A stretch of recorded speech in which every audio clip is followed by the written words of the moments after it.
Hey there, Mr. Reddit here. Welcome back to another episode of r/entitled Parent Stories. Ex's divorce lawyer. Send 3 years of complete financials or else. Me, as you wish. And after that, tell me to appeal the unfair grade you gave me? Alright, Professor, you got it. Now for every thumbs up this video gets, one Karen does not get to sneak into someone's pool. But it's so hot out. So please smash that like button and subscribe and turn on notifications for new stories from Reddit every single day. Ex's divorce lawyer. Send 3 years of complete financials or else. Me, as you wish. This happened several years ago when my ex and I were going through a heated divorce and custody battle. While we were married, we had a couple of conversations about how rich people hide their assets to avoid paying taxes. I've never had enough assets to do this, but she somehow got the idea that I was and told her attorney that I was laundering money and hiding income. It was more likely the heat of the moment as a divorce custody battle often comes down to. I couldn't even afford my own attorney, so I represented myself. Her lawyer wasn't a total jerk, but he clearly was out to get me, and he talked down to me like I didn't deserve to breathe the same air. One day, I get a letter in the mail from him requesting an updated income declarations form and 3 years of financials. It had a long list of things to include. I own a communications tech company that was in super startup phase back then. Money was already tight. I was trying to get this business off the ground with no financing. I was finishing my MBA with scholarships and loans, so paying for copies and postage or driving this 30 miles to his office meant eating peanut butter and saltines for a week. So I called him to explain my situation. He all but called me a liar and didn't believe I couldn't afford it. I was put off by that, and I said this was taking time away from business I needed to handle. To which he replied, and I'll never forget this. Well, according to your income declarations, you're not that busy. What do you do all day? He then said if I didn't get these documents, he would consider my previous filings as fraudulent, tell the judge, contact the DA, and also alert the state tax agency and IRS. Probably an empty threat, but I'm no lawyer. eFax is one of the services my company provides, and at this time it was relatively unknown. So I asked him if he has a fax machine. He said he had a fax, scanner, and a copier device, then said what law office doesn't have a fax machine, and I suddenly got an idea. Okay, I said to him, I'll put together and fax whatever I can. Okay, jerk. You want 3 years of financials? You got it. I scanned to PDF every receipt I could find. McDonald's receipt from 5 years ago? Oh well, won't hurt to include it. CVS receipt. It's 3 miles long, perfect. They got the $1 off toothpaste coupons too. I downloaded every bank statement, credit card statement, purchase orders from vendors, and every invoice I sent to clients. I printed to PDF the entire 3-year accounting journal, monthly, quarterly, annual balance sheets, cash flow statements, P&Ls. Not only did I PDF 3 years of tax filings, but every single letter I received from the IRS and state tax agency, including the inserts advising me of my rights. It took a while, but I was a few days ahead of the deadline. I made a cover page, black background with white lettering. Wherever I could, I included separator pages in all caps and the biggest, boldest font that would fit on the page in landscape. Receipts, taxes, etc. I merged everything into a single 150-plus page compressed PDF and sent the document using my eFax system. Every hour or so, I received a status email saying the fax failed. Huh? That's weird. Well, they're getting this document. So I changed the system configuration to unlimited retries after failures to keep redialing until it went through. Weird. I was still getting status email failures. I'll delete the failure emails and keep the success one after it eventually goes through, I thought. Problem solved. 2 days later, a lady from his office called and asked me to stop sending the fax. Their fax, scanner, printer, and copier had been printing non-stop. It kept getting paper jams, kept running out of ink, and they had to keep shutting it off and back on to print. I explained that her boss told me to send this by the deadline or else he would call the DA and IRS. Since I didn't want to call from the DA or the IRS, I would keep sending until I got a success confirmation. I suggested they just not print until my fax completes, but she didn't like that. She asked me to email the documents, and I told a little white lie that my email wouldn't allow an attachment that big. Unless her boss in writing agreed to cancel the request or agreed to reimburse me for my costs to print and ship, I said I would continue to fax until they confirmed they have received every page. She put me on hold, and the attorney gets on the line. He said, forget sending the financials. I said that I would need this in writing, so I will keep sending the fax until he sent that to me. He asked me to stop faxing and he would send it in writing, and I said, send it in writing first and then I'll stop. Long moment of silence. Click. About 20 minutes later, I received an email from his assistant with an attached, signed letter in PDF that I no longer needed to provide financials. The letter then threatened to pursue sanctions in court or sue me for interfering with their business. Every time I saw him after that, the lawyer never brought up sanctions, lawsuits, criminal referrals, or financials again. Tell me to appeal the unfair grade you gave me? All right, professor. Many years ago, I was a student studying computer science in the Midwest. While most of my professors were okay, there was one that was notorious. Let's call him Dr. J. Dr. J was an old, lazy professor with a thick accent who had been teaching for the better part of 30 years and had fully embraced the typical semi-retired lifestyle of the tenured professor. Showing up to office hours? Maybe. Showing up to help in a lab? Once the whole semester. I estimated out of 3.5 hours per week of lecture time, he was actually in the classroom for maybe half of it, and the time that he did spend in the classroom was a complete waste. He would just pass out packets at the beginning of class that contained numerous diagrams and handwritten notes that were indecipherable, and meander around the class pointing at various parts to groups of people working on them and mumble incoherently about how to solve it. I never understood a word he said. He never followed his course syllabus or even answered emails. For anyone who's taken an engineering course, especially an upper level, this won't sound too crazy. But here's the kicker. He would fail regularly half the class for a required upper-level computer architecture course. This is exceptionally rare and completely unfair for a class at this level, especially at a state school that isn't a research uni. Typically, the interlopers have been weeded out by junior year, so while the rest of the classes are by no means a cakewalk, if you put forth an honest effort to learn the material, you should be able to pass the class with flying colors. Not so with Dr. J.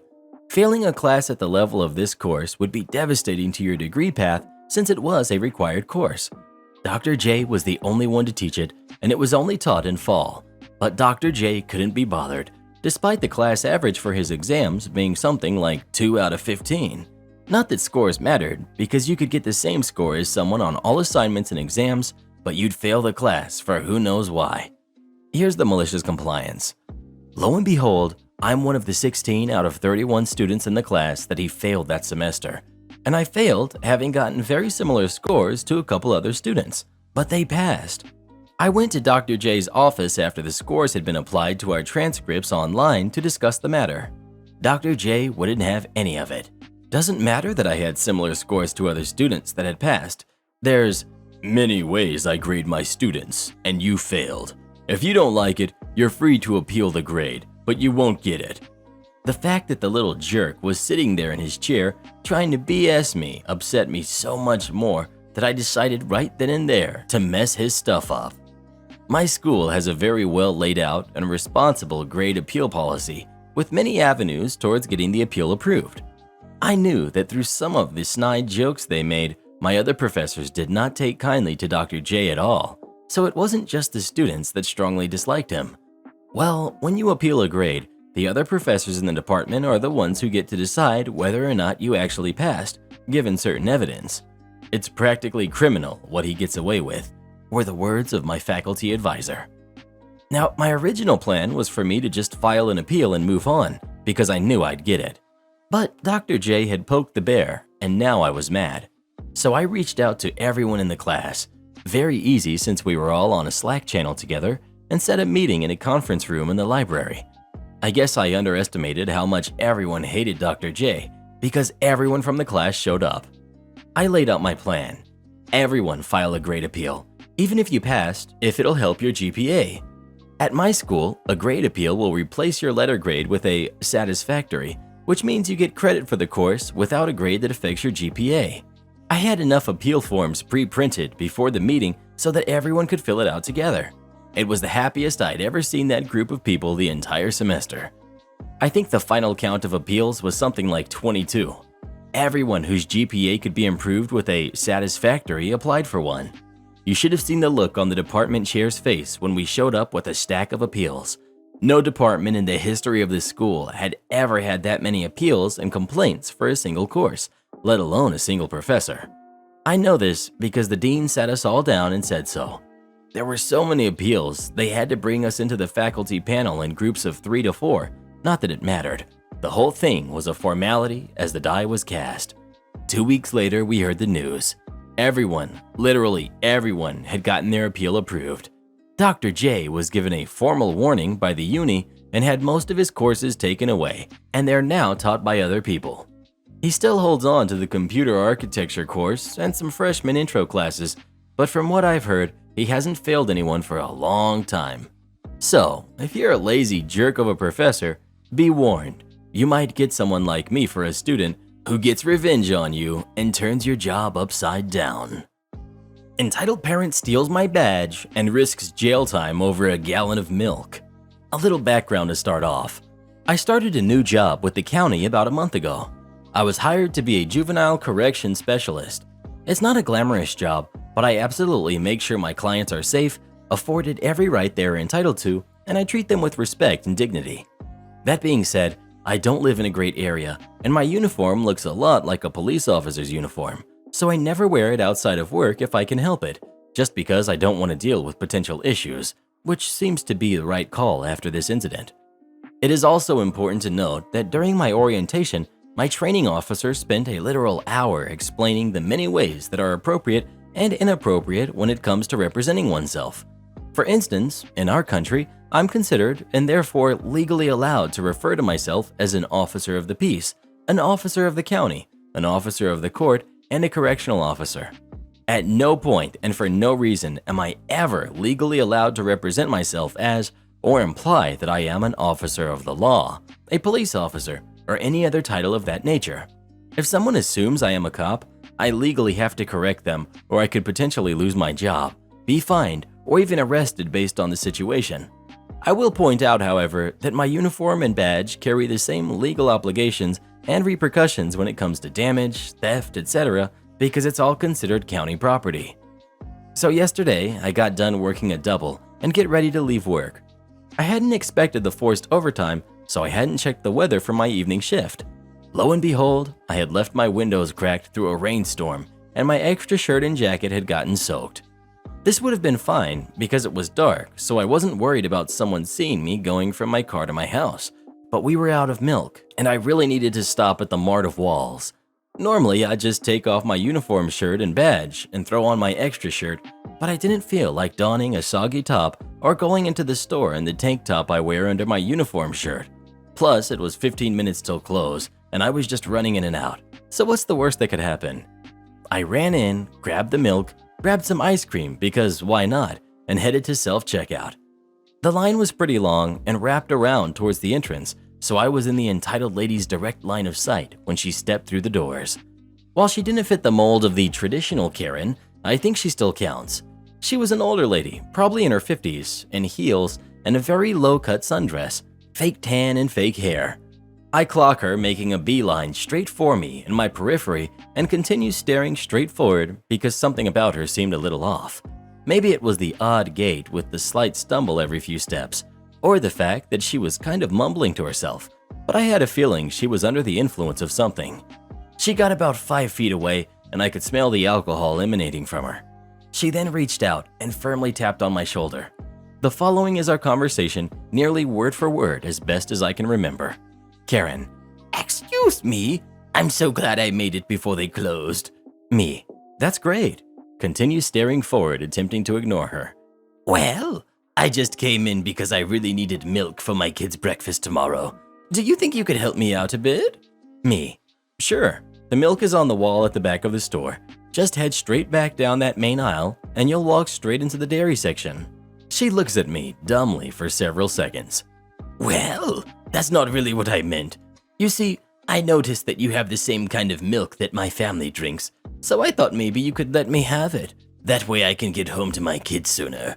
Me: "No thank you, I'm good." "Wait, what does that mean? I can't have the milk? Me. That is correct. You can take 3 minutes to walk back there and get your own milk, just like I did. That's how groceries work. Again, she stares at me for several moments, trying to process the situation, going through the haze of intoxication. You are being incredibly rude, and you shouldn't even be in here. Me. How do you figure that? Karen. My tax dollars aren't supposed to be paying for the police to go shopping while on duty. Now give me that milk, and I want your badge number so that I can talk to your superiors about your inappropriate behavior. Me. Ma'am, I'm not a police officer, and I'm not on duty. I just happen to be coming home from work, and I still have my uniform on. Entitled parent, now starting to shriek and attract attention. You are obviously lying. I can see your badge right there. I won't let you get away with lying just to protect your job. At this point, she begins to claw at the badge-shaped patch that is sewn onto my upper right shoulder of my uniform shirt. Not wanting to escalate things further, I took a step back and grabbed my real badge to show her. Now, it's not like a metal badge or a jacketed ID like cops or detectives carry. It's literally a laminated card in a clear pouch attached to a retractable clip on my belt. The pocket also contains my electronic access card to the jail itself. The whole jail, not just the juvenile side, which was about to become a huge deal. Me, holding up badge. See how it says correction specialist, not police officer? Bold as anything, this crazy drunk reaches out, snatches my badge out of my hands, and rips it off of my belt.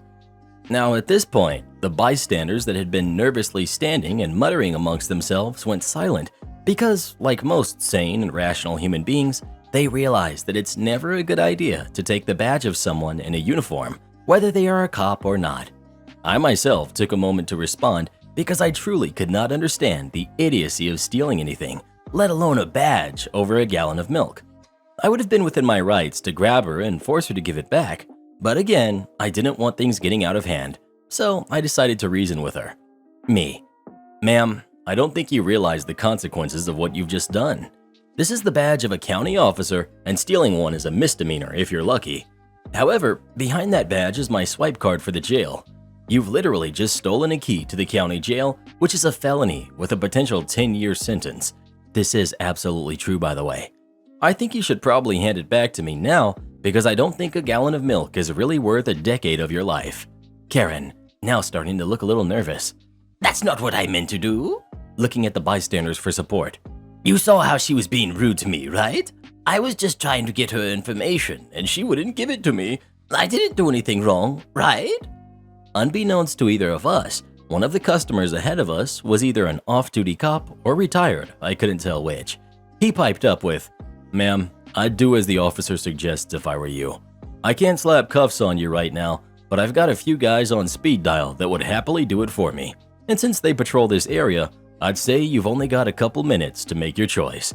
And with that, he pulled out his phone and started swiping.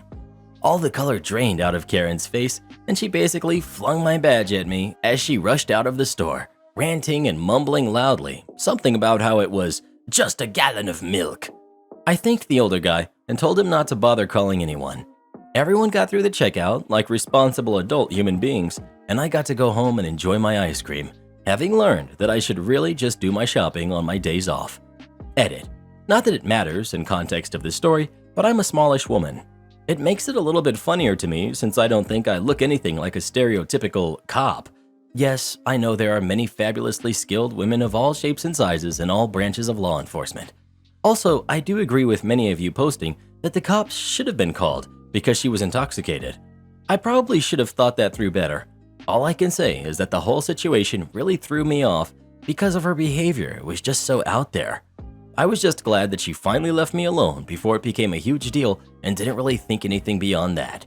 I did check the local accidents report this morning, and thankfully, no one of her description was reported to have been in an accident due to drinking. So that's lucky. Thanks for all the likes and the awards. Click this button to join as a channel member today and we'll give you a shout out in our next video. And come watch this video next. You won't believe what I did in that one.